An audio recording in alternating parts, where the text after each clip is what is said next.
Sorry about that start, everybody.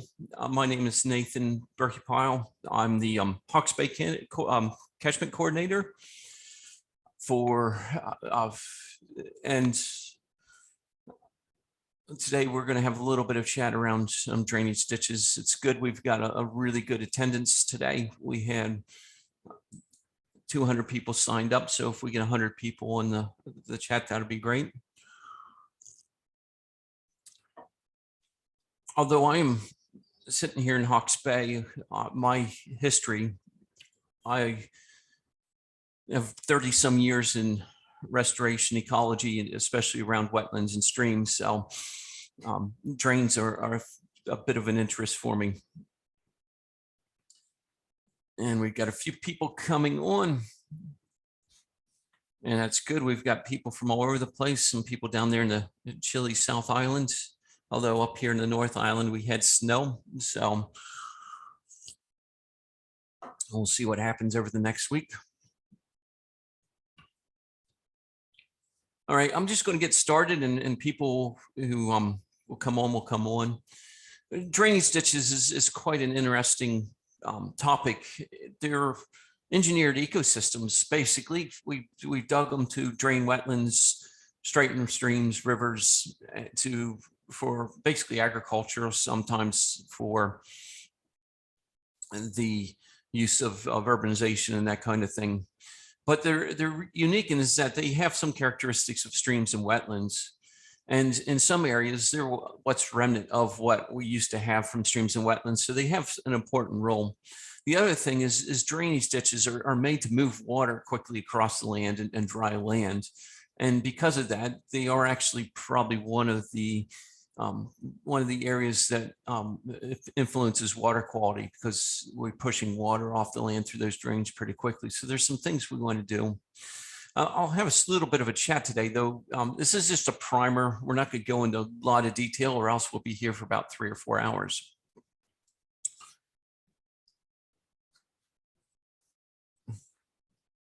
And if I could get my slide to move, we'll be doing good. I'm pulling a lot of information from a lot of people and also some work we've done. And I just want to acknowledge that some of the information I'm providing today is coming from the Carrick's group in the Fonterra Living Waters Partnership. Some of my interactions with Waikato Regional Council and some of the stuff they got going on there. The Tukipo Catchment Group, which I've been working with for a few years now, but they are doing a lot of the work with some drainage, especially the Bell Group, dairy farms there. And Waikokupu Consulting, which is Rebecca Ivers. She's been an inspiration and really helpful on when we're working on these things, and provides a lot of information. She's been working with the Regional Council on some of their drainage management.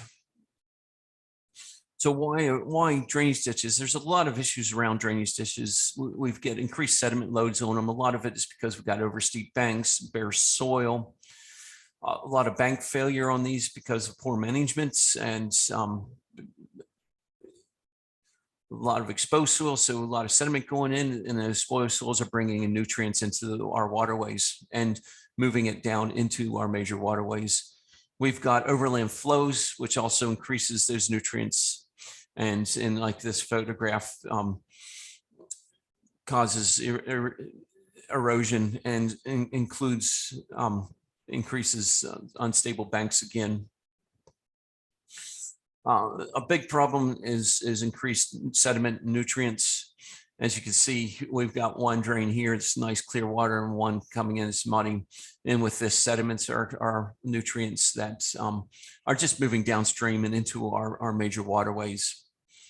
And if we can reduce those nutrients and sediment coming into those waterways, we can improve the water quality and also the biodiversity. For this talk, I'm going to start on water quality, and then we'll move to biodiversity. I'm going to talk about what can be done, and then at the end, we'll go through a few case studies. One of the biggest issues that we deal with in drains is macrophytes, and a lot of times we go in every few years and clean these macrophytes out, and it causes a lot of issues with clogging and and that kind of thing. And just unsightly. Again, you can see this drain. We've got steep banks, bare soil, and macrophytes. So it's not just one, but a lot of drains have multiple issues to deal with. So the Carrick's group out of University of Canterbury and Dr. John Harding has come up with this thing they learned when they're dealing with lowland streams and drainage.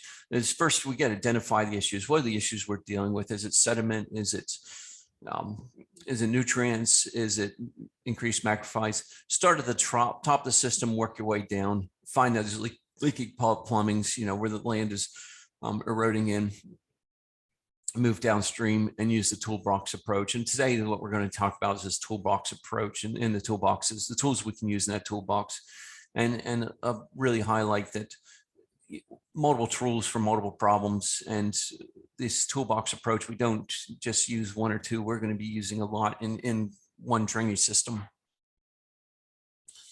And we've got to look at it from the edge of the field and working our way down into that riparian area, within the channel margins, and then in the in-stream. And this again is coming from the Carrick's group and the research they've done to improve water quality. So there's not a really good classification of drainage ditches in New Zealand.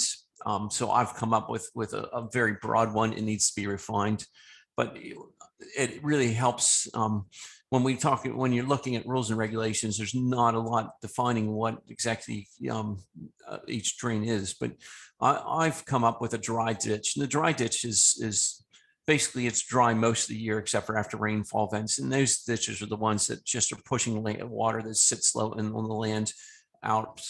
A wet ditch usually stays year round. That groundwater table is usually at or near the bottom of the drain. A lot of wet ditches in like peat country, that kind of thing. And there's very little water movement except during rain events. The rules and regulations and consents around these two types are not as strict, but it's saying this, that if you got a drainage ditch, before you do any of this work in this, please, consult with your regional council, land management officer, or the consents officers, and have a little bit of a chat about what can and can't be done. And then I've got the last one is a drainage ditch where actually a stream has been captured. And that includes perennial streams and ephemeral streams. So perennial means that it flows year round. Ephemerals is it flows seasonally through and is not generally related to rain events, which we'd find in the others. Usually dry ditches, wet ditches, there's not a lot of consents to do any management of it, but each region differs. So I'm just keep this broad. We're not going to talk about what consent requirements are. You guys can just have a chat with your council. We'll tell them what you want to do and then go through it. So we'll start with, basically we'll start in this wet and dry drainage ditch because we've got a lot of options in that. And the big one is an in-ditch wetland, is putting a wetland in to clean water quality off, the water quality before it moves into a drainage system. And an in-ditch wetland gives us good, is usually a good GMP for water quality. And also for, we can have high biodiversity values in there. Resloping the sides and rebattering the sides, it gives us a little bit of water quality benefits, and also biodiversity benefits pretty high. Vegetated ditches, and we'll go through what each of these are. It gives us some good water quality and some biodiversity values. Grass waterways, again, they're all pretty good for water quality, but some are better than others. And then moderate biodiversity. If you really want to go water quality, you always go with a wetland in there. But the vegetated ditches and grass waterways will actually help improve water quality. So what is a grassed waterway? Basically, a grassed waterway is something like this. It's just where the water flows across the land, and either it's a swale or a small drain that is, and it only flows during rains. And by grassing that, this has just been fenced, so this is a new grassed waterway. You leave that a little bit up higher. You leave that grass a little bit higher. You can probably graze that during dry times of the year with sheep or something like that. but the water flows through a grass waterway and slows down through there, and nutrients get picked up, sediment drops out through that grass waterway. So it's a very simple system that basically anybody can do. And it's your first line of defense to improving water quality. So all this water flowing off the land just flows into this waterway. And by keeping it grassed and vegetated, it just helps reduce the nutrients going downstream. Vegetated waterways are slightly different. They're usually a drain that's a little bit moist in the bottom, but they've basically got wetland plants growing in them. And the water comes off into that drain and then moves slowly through that, and the wetland plants pick it up. So I'll show you a difference. Here's a conventional drain, and here's a vegetated drain ditch. And you can see that this has very little habitat for terrestrial or aquatic wildlife. So the vegetated ditch gives us really good water quality and also has some very high biodiversity. We could plant this vegetated ditch in a lot of things, in native rushes and sedges and that kind of thing, and really increase that biodiversity and get a lot of biodiversity there, where a conventional ditch, you don't get any biodiversity and you don't get any water quality. So we get a win-win with this.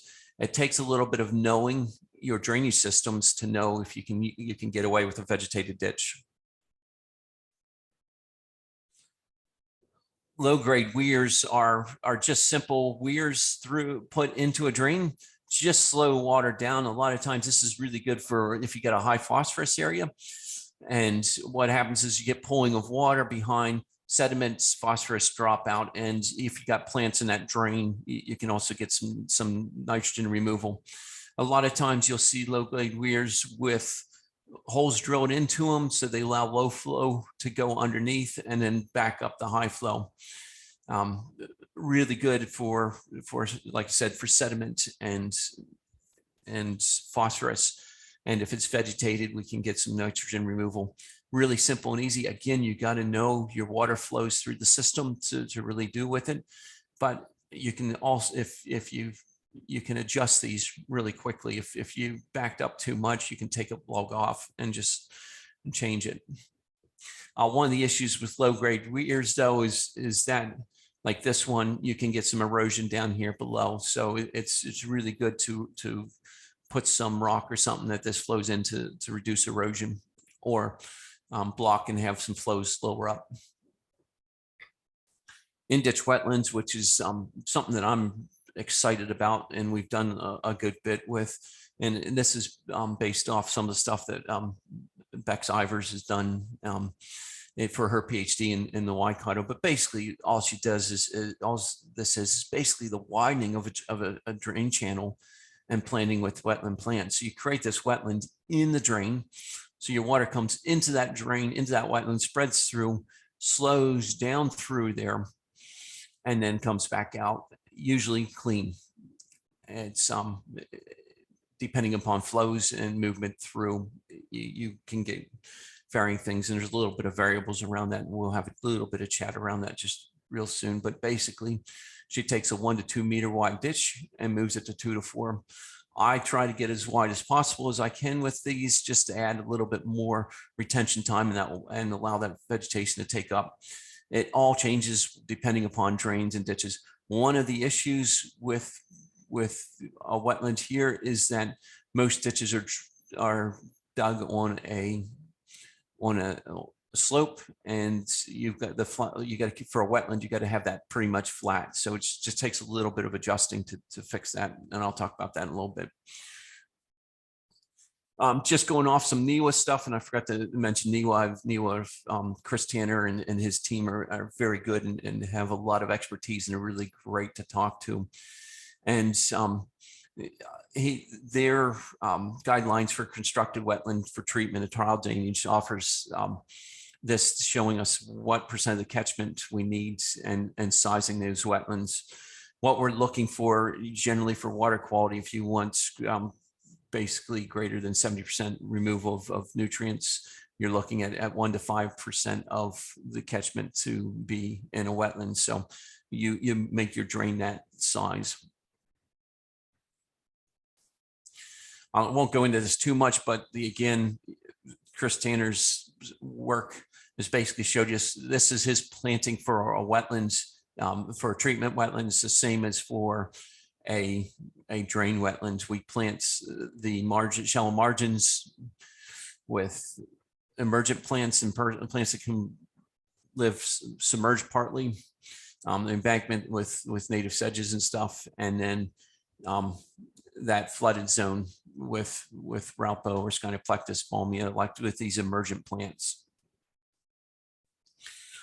The Carrick's group and the Living Waters group have designed sediment traps, and this is their guide to designing sediment traps, and based on water velocity and have the average width of your stream or your drain.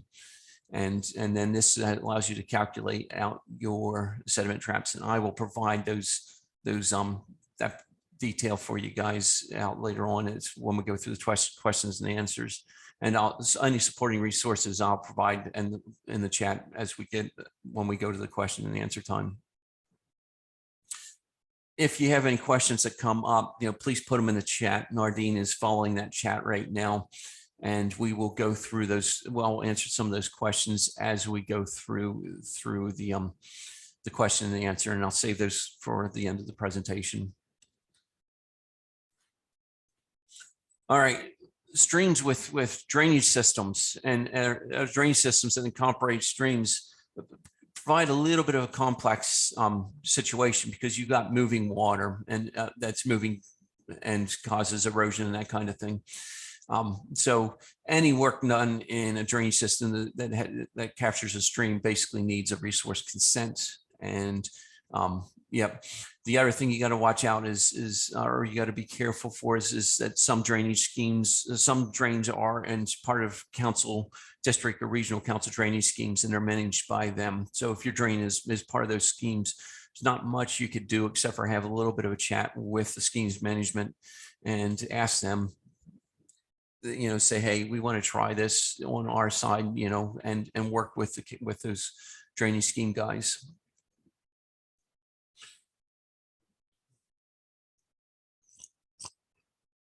So a couple of years ago, there was a paper done on stream restoration, and especially urban streams and their impact on water quality.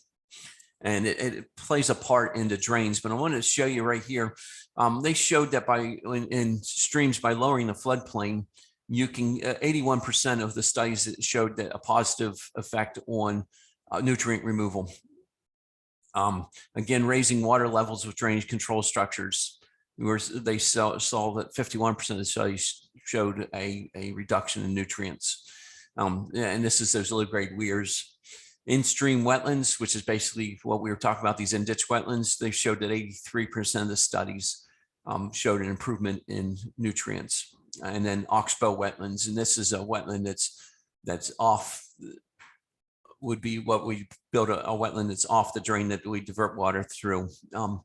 And they're showing that you got 73% of the studies, these worldwide, have showed an improvement in nutrients. So when we're looking about drains and the options that we have for drains, especially ones that capture streams, these four are actually really good options for incorporating into drains. I want to talk a little bit about the evolution of inside channels, because this plays a little bit in the part. Back in 1980s, the U.S. Soil or National Resource Conservation Service hydrologists noticed that there's this pattern that when a stream gets disconnected from the floodplain, there's a few things that happen. It eventually actually starts downgrading and lowering the bottom of the stream bed. And then we get a slumping of the sides, and that slumping occurs, and then we get actually a new floodplain. This occurs over a long period of time. We're talking a century. Each of these steps is a decade or two, and is a slow process. And we see this happening in a lot of our drains. And in some drains, you don't see it happening too much because we do maintenance every year. So when you have these slippings, we fix it so you don't see this evolution. Just a typical drain that hasn't been cleaned for years, just showing you that you can see that slippage occurring, and we're seeing that these little side floodplains are starting to reestablish. I found this in a lot of New Zealand drains that haven't been maintained for a while. You just start seeing that incised channel evolution. This has led to a lot of research, and what we're finding is where these drains start creating these floodplains, we get a lot of nutrient removal. So with these streams that are captured in drains, what are our options? Well, the first option is the easiest. This is we just rebatter those streams to a 1 in 3 slope or lower, and plant that up, and that helps prevent that bank collapse from, because you get these steep banks and you got water moving that keeps that wet, and you just get these slippage. This prevents that and allows us to plant right up to the stream bank. I've had some farmers tell me they don't want to re-slope their banks because it takes away too much land at a 1 to 3 slope. But really, when you look at this, and the rules and regulations are 3 meters for fencing for livestock. And, you know, you'll be putting your fence up here anyway, so you're actually not losing any land for production, and you actually get this nice grassed area that provides a filter, and you get plants that are putting roots down in the drain that are starting to take up nutrients. This was done by the Carrick's group, and this 3 years plus since the planting is now 5 to 6 years, and still no drain maintenance, mainly because you've got stable banks and you've got shade covering out any macrophytes growing, and the water flows through it pretty well. This should be just good practice in all New Zealand as far as I'm concerned. Darien Zed's practical approach to waterways basically shows the same thing, but they've planted trees on that sunward side, or the sunny sides, to provide shading for those waterways. And in some places like Hawke's Bay, Northlands, and even North Canterbury in the summertime, if you don't have any shading on these drains, they can get pretty hot, and that actually impacts your biodiversity. Want to have a quick chat about two-stage ditch design, which is evolved from that channel evolution model. And basically it was developed in the US and Midwestern US. And basically the guys came in and they created these floodplains and redid the drain sides. And so when we get rain events, it floods out into these floodplains, slows water down. And what they're finding is 70+% removal of nutrients in these. It's costly to build these and to plant them, and you need to do them for a long stretch of time. And there's a little bit of calculations to do, because this floodplain has to flood 10 plus times a year to get the nutrient removal, but it allows for the stream to actually naturalize and act as it would naturally. Again, really, when you think about how much you're fencing off and the buffers you put around things, you're not losing a lot of land for production, and the benefits are great. And what you get is really good biodiversity benefits. Now, the guys at Notre Dame University who did the original research have a nice little Excel spreadsheet to calculate out the size of the benches and stuff like that. And it's really, you just go into Notre Dame's website and just type in, well, just type in two-stage ditch design into Google, and you'll come up with a whole lot of information on it. It's now being used in Europe, and actually there's some Doc Fontiero trialing it in some of their sites. As we're doing drain management and stuff, I have to be remiss that as we're doing this stuff, you know, there are native fish in these waterways, and when you're doing digger work, you just got to make sure that you're doing fish rescue and making sure you're not impacting those aquatic animals that are living in the drain. So when I have digger operator operating, when we're doing some of the work that I'll show you later on, I'm doing the management, but I'm also walking through, looking and making sure that the digger doesn't accidentally pick up any eels or native fish. And if they do, I rescue them, we put them back in above or below where the work is. It's just a consideration you have to do when you're doing even drain maintenance. We should be doing this. So a little bit on the biodiversity. Since New Zealand lost 90% of its wetlands, most of it's been drained through a ditch system. These drainage ditches are basically a large portion of our aquatic habitat now, especially in our intensively farmed areas. They've because of that, they've become essential movement corridors for a lot of our aquatic species. They're important food sources for those aquatic species and some of the non-aquatic species. Some of our wading birds like bittern, royal spoonbills, crakes, that kind of thing, use these drainage ditches as food sources, and they do provide refugia for a lot of species. Our seasonally wet ditches generally are less diverse, but they are important for our common species, and we know because we've been finding mudfish in a lot of these areas, and mudfish like those seasonally wet drainage ditches. There's other invertebrates and species that are adapted to these diverse seasonally wet dishes, so they are an important component. And because we're working in agricultural land, they're actually an inseparable component of the agriculture system. Yes, they are engineered, but they are part of our ecosystem now and will be for the near foreseeable future. When we're talking about drainage ditches and biodiversity and water quality, and we have to talk about flood management, human health and well-being, land productivity, climate change, and really interesting, we're talking about some of this rebattering and planting up. By doing that, we're actually saving, you from having to maintain and mow those regularly, which is, reducing the use of fossil fuels, that kind of thing. But we've got to balance outcomes. We can't, ideally, I would be in this biodiversity, water quality, and not forget about everything else. But we do. I mean, the drains are developed for flood management. We've got to maintain flood management. And we've got to think about the land productivity and all these things. So it's a balancing these outcomes.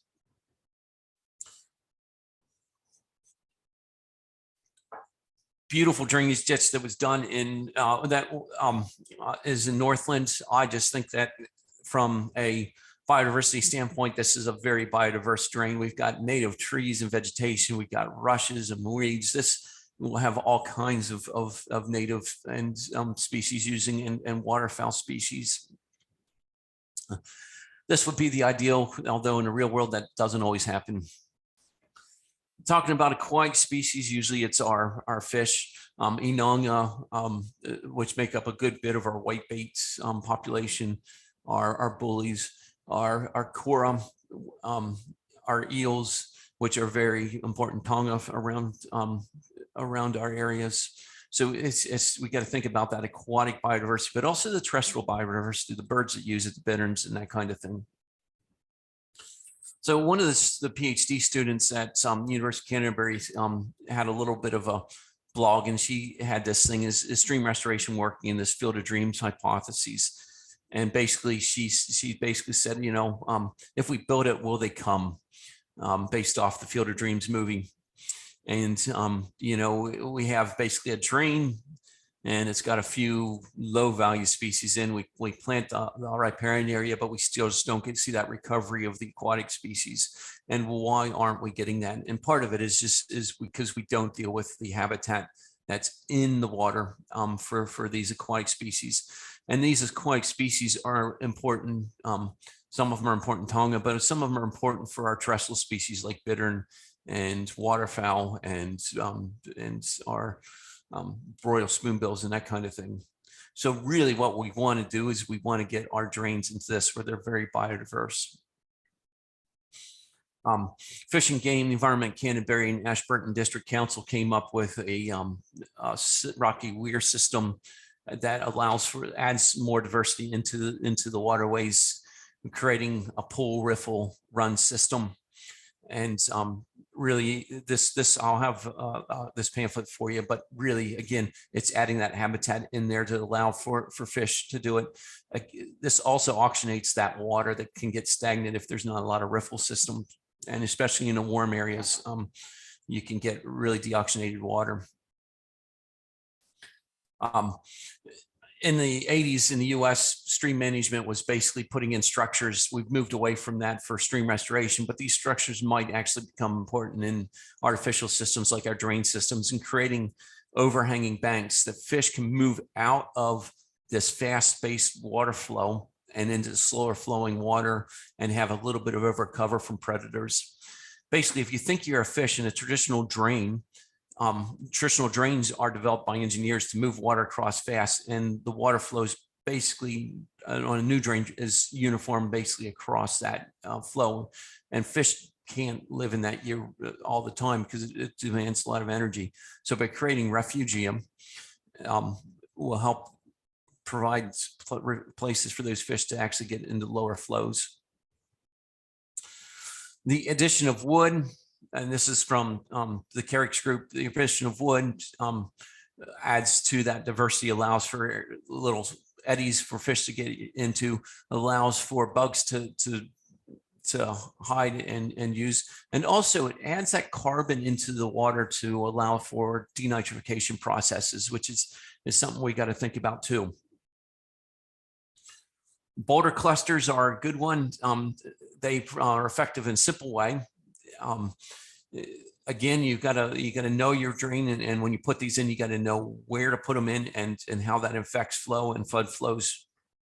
They provide hiding cover for fish, and the velocity shelters again for it. And also those boulders actually become habitat for a lot of fish, or for a lot of our macroinvertebrates like mayflies.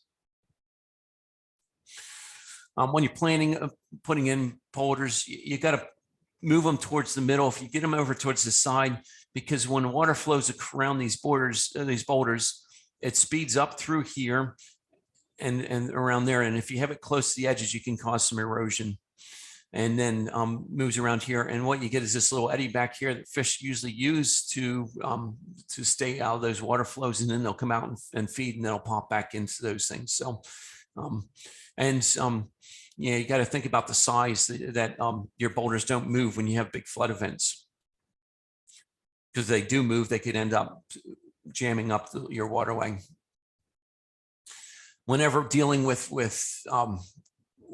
drainage systems and that kind of thing, there's always culverts where you put some for movement of livestock or farm equipment and that kind of thing. So where you have culverts, you got to make sure you have fish passage. If the culvert's sunk in and there's a constant flow and there's no lip on the culvert and a drop, the fish can move in and out. If not, unfortunately, can't see this. The spat rope for oysters works okay, or these I love these little culvert ramps that were designed, and Dan Fake at the Hawke's Bay Regional Council for his master's degree helped with studying the effectiveness of these, and they got some spat rope in these too, and they're really good and really simple and easy to retrofit into a culvert. Just going to go into some case studies and what's going on around the country. And again, I can't say too much about all the organizations that pulled some stuff together for me and provided me information. I'll start out in Northland and Dargaville on a dairy farm. This dairy farmer has a drainage system through his area, and he lucked out that when the council redid the drainage scheme, when the council took over the drainage scheme, they didn't map his drain out, so the council wasn't managing his, so it allowed him to manage the way he wanted to. And what he ended up doing in his dairy farm, he ended up with 8 breeding bittern in his drain, and he's managed his drain for breeding bittern. He has water control structures that act as low-grade weirs, and those water structures allow him to sub-irrigate his land, which is really nice, but it allows him to keep water in areas, and if it gets too weedy, he can flood some of the weeds up and open up some watering areas. What he came up with a management regime, where he would only clear out sections of his drain each year to create some open water. Northland has a problem with alligator weed and a whole lot of things going on, and this provided some feeding habitat for the bittern. Really interesting, his raceway right here. You could drive up and the bittern just didn't bother. They were so used to the vehicles and cows moving. It just didn't bother him, but he just cleared them out. Ideally, hopefully, one of these years we'll go back up and have a chat with him about planting up the sides. And I'm quite interesting because we know that by planting those sedges along those rebattered sides that we get very little macrophyte regrowth. And I'm really curious to see how that works with alligator weed. Simple dry, what I call a dry drain that Napier City Council's manages. And see that last year they planted some sedges in there to provide a little bit of cover and some habitat into that drain. The Waikato Dairy Farm, which basically is work that I've done that basically spurred this whole presentation, to be honest with you. We put this up on our Facebook page and it's just got so much interest in. This is a drain that flows down through here. They had a wet area here, as you can see, and a wet area down here. And they're just like, this is just a messy area. Can we do some work with it? So we've gone in and worked with Waikato Regional Council. When we first approached them about doing the work, they were like, ooh, it's kind of in the gray area. Do we need a consent? Don't we? And we sat there and we explained what we wanted to do to the land management officer, and they pulled the consent officer in, and it still was a little bit gray, but we just worked out really well with the Waikato Regional Council. They saw what we can do. They saw the vision of it and said, no, we won't require consent as long as you stay within certain guidelines that they gave us. Which is really good of them to do, because I think they saw the value in this. So basically what we did is this top part of the drain, we widened it. We left a deep area in the middle and then put these benches on the sides. And then down here, it flowed into another one. We used the existing culverts as grade control structures, which was really nice because that allowed us for this nice little flat. We put a sediment trap in at the top, so we don't have to get sediment locked in here. We can go in and clean it up. The digger can come in over here and clean that sediment out that gets in there.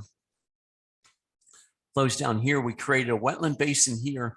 This side of the drain here is flat and is all wetland plants. This drain here is slightly higher and allows for the emergency overflows.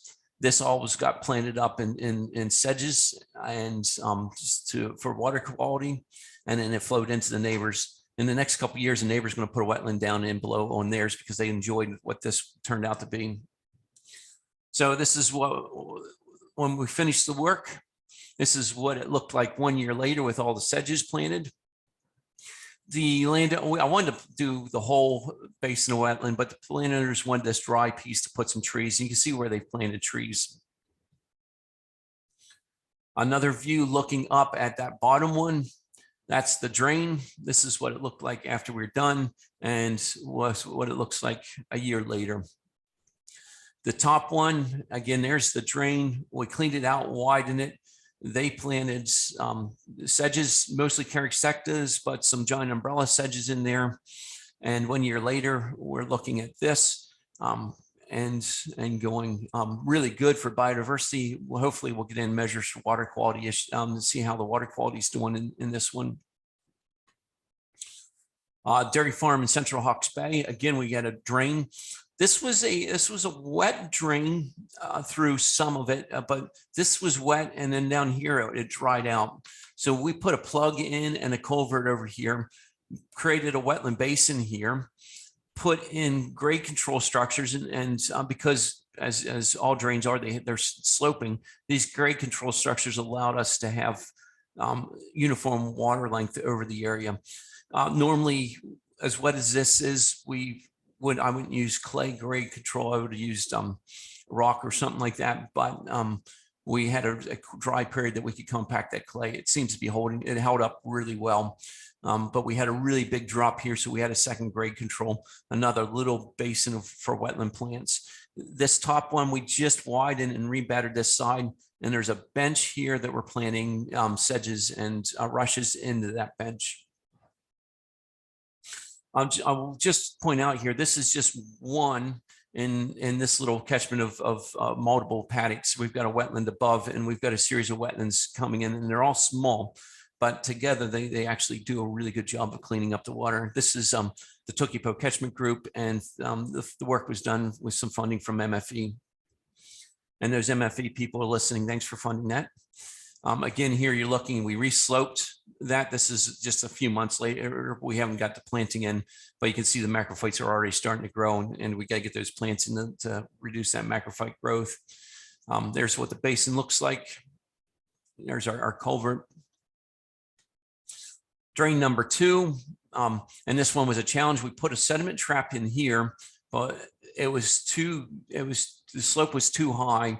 So we just widened the drain here to allow for some vegetation plants to go in. And then it comes down into, and we put a wetland basin in here. We blocked the drain and redug, instead of putting a culvert in, we blocked the drain, and then we redug a spillway through for that wetlands down into the rest of the drain that goes down through there. And the reason we did is because if we can get away with not using culvert, that's great, because culverts get blocked up and cause problems. And this was an easy fix. Drain number 3, and basically this was the drain. We widened it and put this bench on here. We're a little concerned about flooding, so we left this side of the drain a little bit deeper. This was done in summer. What we did though is because we had it was a wet drain, but we didn't have much flow in it until we broke into some tile, and I'll talk about that a little bit later. But we left vegetation down here at the bottom to deal with all the sediment flowing down as we do the work. And actually, I've got some photographs. I didn't put it in here, but below where we left the vegetation, it cleaned up and the water was clear. Again, we hit a narrow area, and then up here you can see it. We got to where we could put a wide wetland in. When we were digging this, we got up to this area and the ground was bone dry, and through this drain. And I'm like, why is this bone dry? We know there is subsurface drainage coming into this drain, and we know that there's a spring up here, and we just couldn't figure out why it was dry. But as we dug underneath this drain was clay tile. So they put clay tile in and they put a drain over it. It did, when we broke that clay tile, we actually ended up with a stream that would have triggered a resource consent. And I left the Hawke's Bay Regional Council consent guys know that we did it in good faith, that we didn't think we needed consent, but when we broke that tile, it moved over to where it was consented under the Toki plan, and they just said it was a good faith thing, and thanks for notifying us. We'll just we don't have to do a retrospective consent. So again, that's having that relationship with the council when you come into these issues. Usually I talk to them before we do the work and let them know what I'm doing, so they know what's going on. If it's in that gray area, even if it isn't in the gray area and I know I don't need a consent, I just still let the land management officers know, just so they know what's going on. Hawke's Bay Regional or Hawke's Bay Orchards. We've got a stream that's basically captured in drainage systems. The biggest issue here mainly is water temperature. So the Route Enhancement Society and the Regional Council have developed a plan to plant up one side to provide shade and cover. And when we design these plantings, we designed it that we have pollinator habitat too for the orchards. So we're providing that pollinator habitat, but also for terrestrial birds like fantails and tui and that kind of thing. Waikato peat lakes, again, this one, you can see the drains have these things. So Beck's Ivers put in these little grade control structures and planted them up. And those are just to keep the areas wet and allow for that water to slow down through that drain. You just got to know what your flows are when you do these things. Here's another one, end of the drain. The drain comes down into an Iver wetland that Bex has designed. The middle is open to allow for some sunlight to kill E. coli. And then it flows through the rest of the wetland down into one of the Waikato lakes. And then last is University of Canterbury Dock Frontier Partnership. And you can see that a lot of this work has to deal with a lot of partnerships, iwi partnerships with nonprofit groups, but this is the area that they were looking at.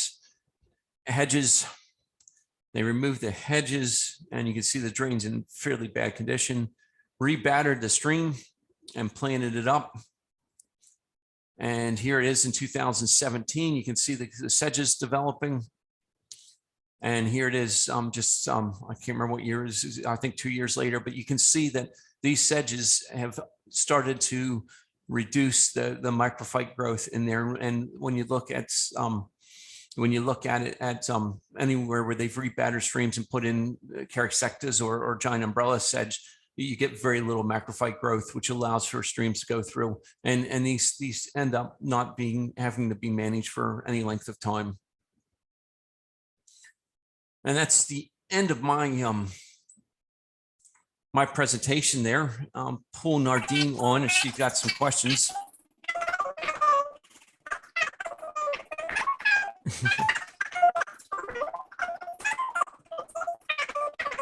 All right, Nardine, you sound like Mickey Mouse there.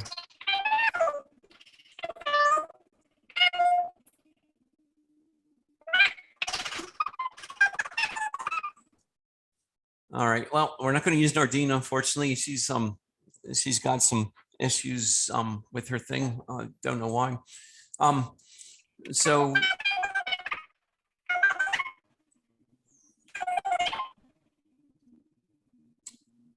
I can, Nardine, I'll go through the questions here in the chat, and if anybody has some questions, feel free to either put it in the chat, or I can, if it's more direct, I can turn your microphone on.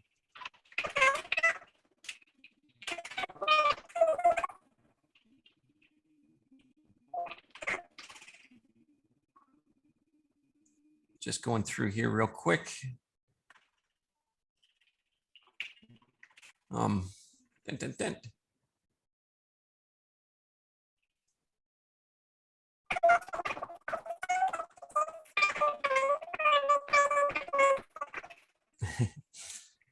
Nardine, can you email those questions to me, Nardine? And I'll just start down here at the bottom and work up.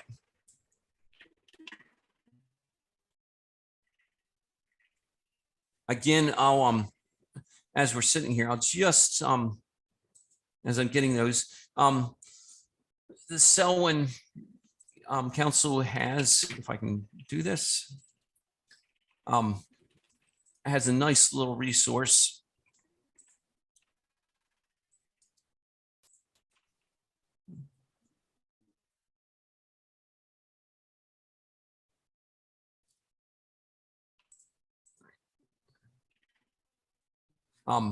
And I can't put it on. Anyways, I will get these resources to you here. But the Selwyn District Council has a nice one around it. But in the UK, and they have a drainage channel biodiversity manual, which I think is really good. Okay, can you hear me now? Yes, I can, Nardine. Okay, sorry. Yep. In ditch wetlands, is the stream depth reduced by infilling or regrading of land surface? Well, we take the land out. So we actually make in the in-ditch wetlands, we pull the land out and we raise that. We don't raise the water level. We dig down and take the land out to create that raised water level. Sometimes we'll put a little bit of a water control structure in to raise the water levels, but usually we use the regular water level as our base. Cool. Did I get that right? Yep. Yep. For dry ditch, wet ditch, are the plantings the same? We do experience drought and the ditch can dry for 6 months. So will wet ditch plants tolerate this? Yes and no.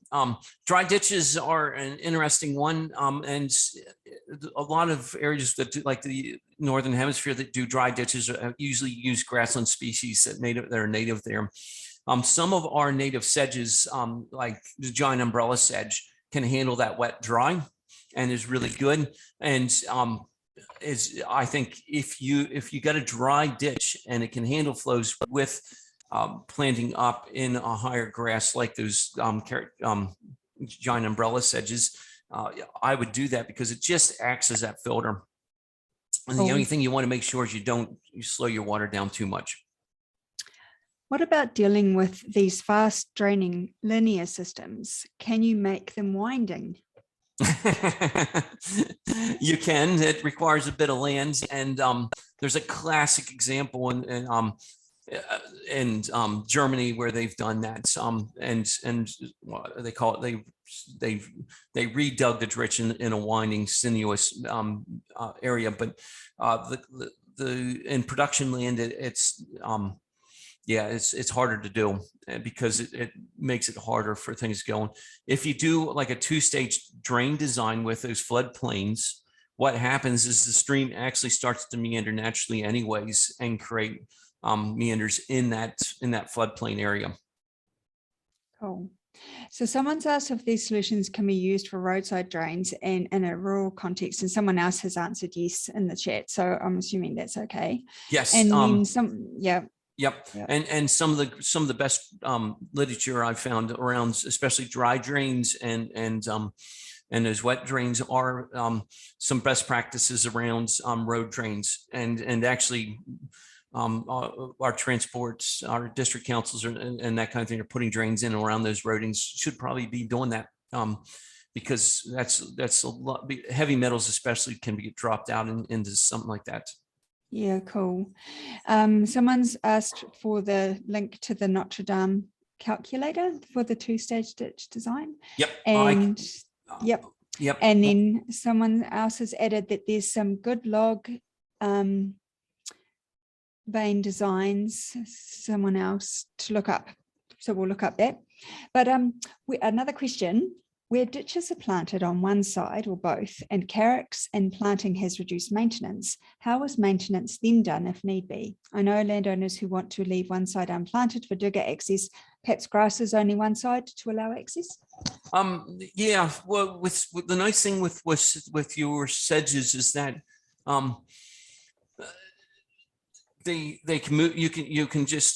You can plant the sedges and you can still get your digger in and if you need to clean out the drain and you just push them aside versus like if you had woody vegetation. So, and if you do take some of it, they grow back as long as you got a good root system there.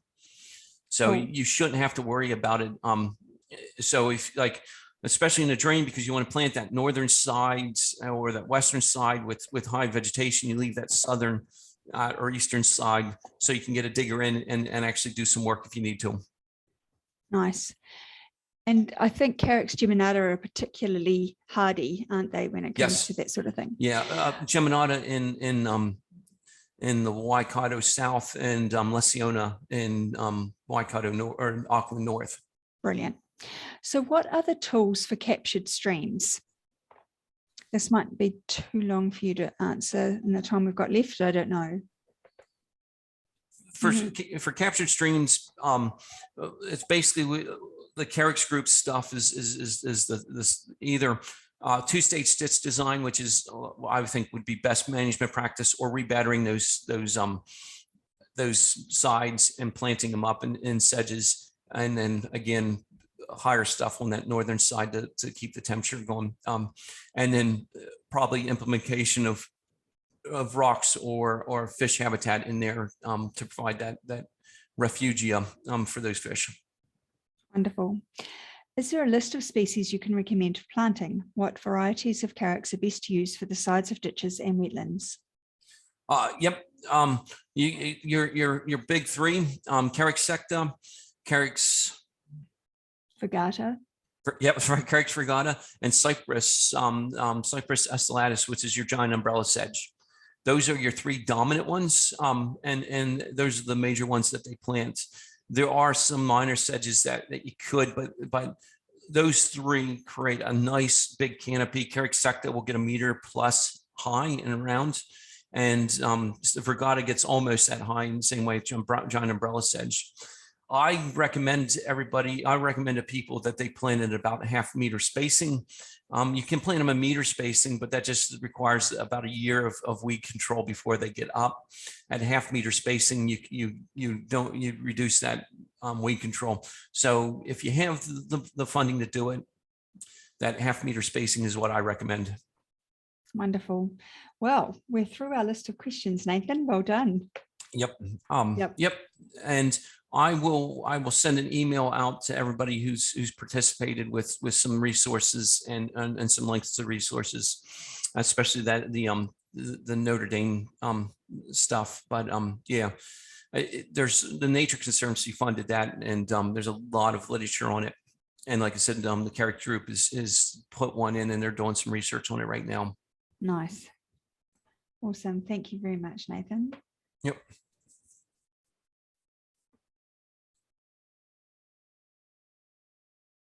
Thanks everyone for attending. Yes. And yeah, it was really great to have you all here. And thanks for all the, yes, we can get you a copy of the recording. We will be putting a recording on the YouTube channel. So it will be, hopefully we'll edit out Nardine's Mickey Mouse voice.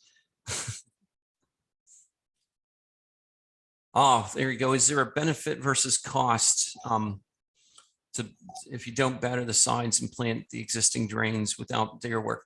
Yeah, if your drain is if it has steep sides, it will slump, and you might have to go in and do some work. But to be honest with you, going in and doing sections, normally farmers bring a digger in every once so many years anyways to clean out the drains. And if you just say, all right, we're going to do this section, rebatter this section when we clean the drain out and plant that, if you don't have to go back to it for another 10 years, that money that you use for there, you can use to do other things.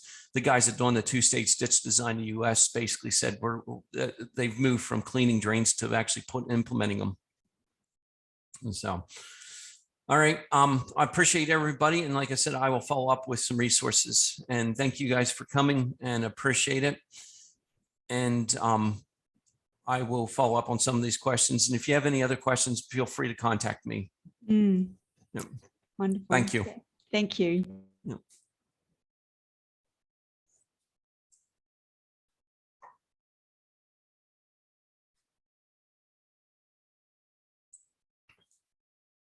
Okay.